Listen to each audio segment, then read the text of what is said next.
5 August থেকে সম্ভবত একবার ট্রেনগুলো পরিষ্কার করা হয়েছে। আমি আমার ওয়ার্ডে আমি নিজে নেমে আমার পুরসভার ট্রেনগুলো আমি নিজে পরিষ্কার করেছি। এরপরে আপনারা মিডিয়ার মাধ্যমে দেখেছেন। প্রশাসনের কি এখানে দায় নাই? আমরা বলবো আমাদের ইউনো মহোদয় যথেষ্ট আন্তরিক আমাদের খালগুলো খনন করা নিয়ে। এখন কেন কাজ করতে পারতেছে না? ওই যে চোর, ওই যে ভূমিদস্যু, তারা চামুন্ডারা আগে যারা ক্ষমতায় ছিল তারা প্রভাব খাটিয়ে খালটা দখল করেছে, ঠিক কিনা?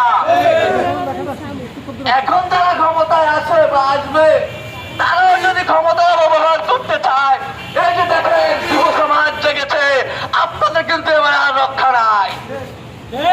আমরা বলতে চাই আপনারা যদি প্রশাসনকে বলতেছি, ইউনো মহোদয়কে আমি কালকে বলছি স্যার আপনারা খাল খননের কাজ করুন, আপনারা কাজ শুরু করুন, আমরা আছি আপনাদের সাথে, আমরা আপনাদের সাথে থাকবো।